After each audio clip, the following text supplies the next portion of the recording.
이어서 KCTV 잉글리시 뉴스가 방송됩니다.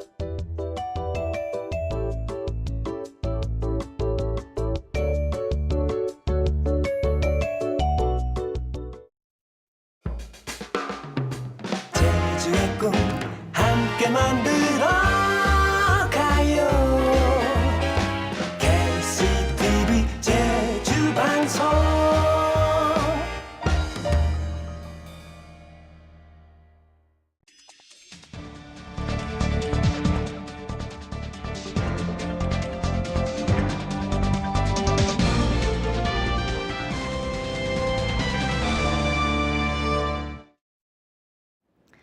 This is KCTV English News. I'm your host, Hyung Shim.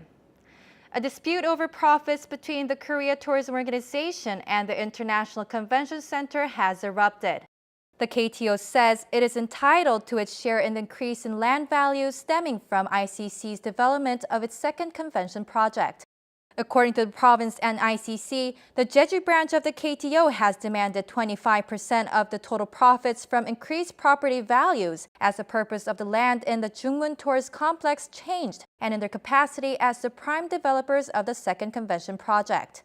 However, convention center officials strongly refuse the claim that there is a legal basis for compensation. Jeju Island and ICC bought 40,000 square meters of the Jungmun Tourist Complex in 2017 from the Korea Tourism Organization at a price of 19.6 billion won. They are planning to construct the second convention building by 2023. Sewol has announced a plan to launch its integrative medical safety net.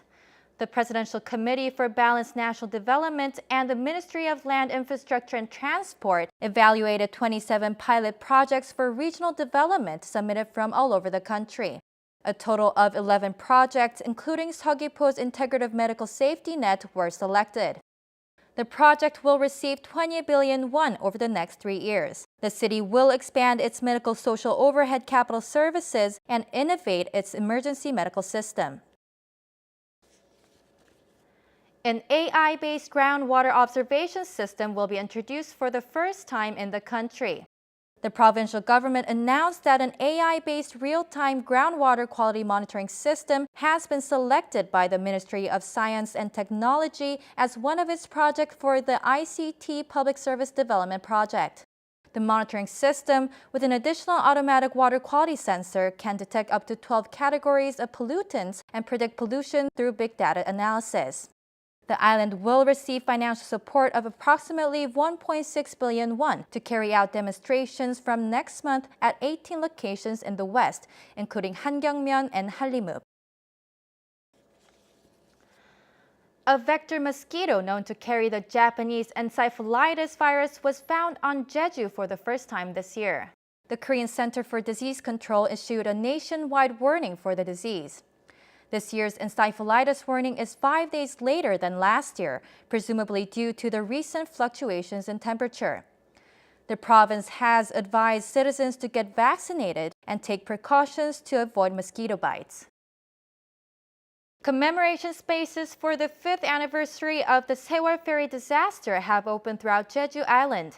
The Sewol Candlelight Association launched a project, Village Where Sewol Shines in Jeju, as this was the destination of the Sewol ferry. Memorial spaces are located in 14 districts of Jeju except Chujado Island. They opened from the 9th of April. A memorial event commemorating the 5th anniversary of disaster will be held at Sanjicheon Plaza on the evening of the 16th. The 6th revision bill to the Jeju Special Act passed its first hurdle at the National Assembly. It has been 60 months since the bill was submitted in December 2017. The final approval of the 6th revision bill is crucial to push forward the 7th revision bill. However, the prospects for a smooth approval process appear stagnant since national lawmakers remained indifferent and the provincial office lacks leverage in negotiations. Mike Lehman reports. It was back in November of last year that the province announced it had included a new 99.5 square kilometer parcel of land in the Sewol forest at an interim research result briefing session. The area is 330 times the size of Marudo Island. The research was conducted to understand the conditions of the forest, as well as to come up with proper plans to preserve it.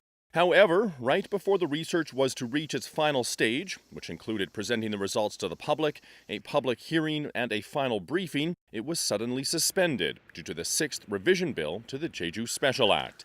The act contains regulations on Sewol designation, but with the examination of the revision bill delayed for more than a year, it was finally passed by the Bill Examination Subcommittee under the National Assembly's Public Administration and Security Committee last week. The bill includes regulations on Sewol designation, penalties on parking space policies, the mandatory installation of speed limiters on rental cars, an environmental resource quota system, and the expansion of investment in public enterprises.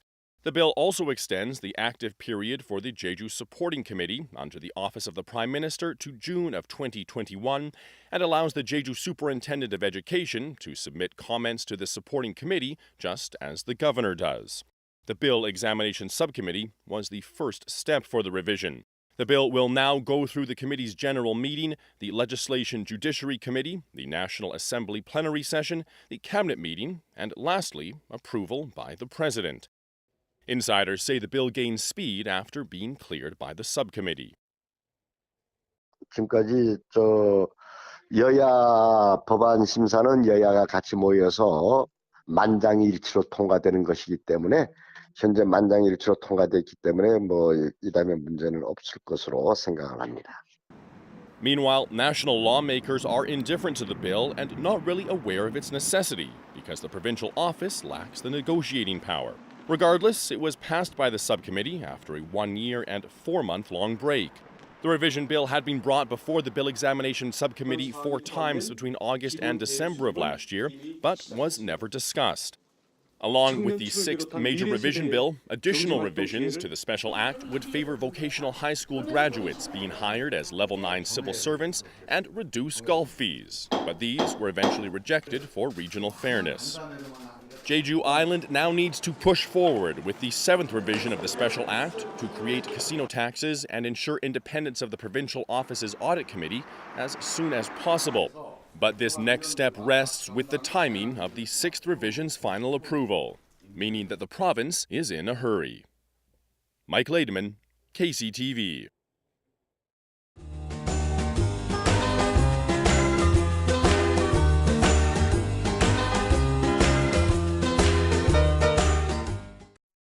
Taking a look at our weather, the sky will remain cloudy, but it will clear up as rain subsides in the morning.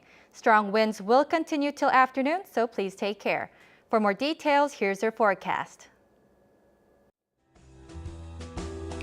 The morning low in Jeju City will be 11 and the afternoon high at 13 degrees.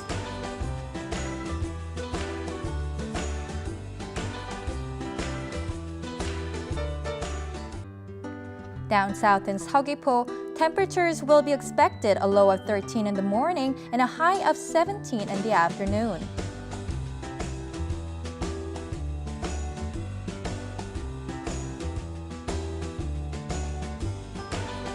Over in Seongsan, the temperature will be a low of 12, warming up to a high of 15 degrees.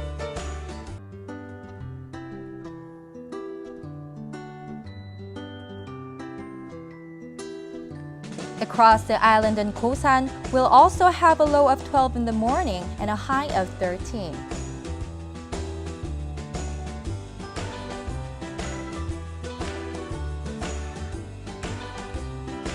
And up on the mountain at Songpanak, we'll hit a low of 8, topping off at 9 degrees.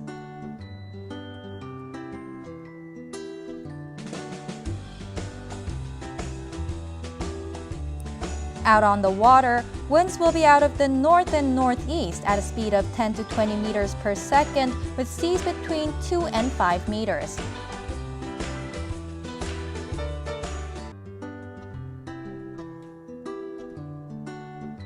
And here's what's in store for us over the next few days. Thanks for tuning in. Until next time, please follow us on YouTube at KCTV E-News Jeju. 시청해주신 여러분 고맙습니다.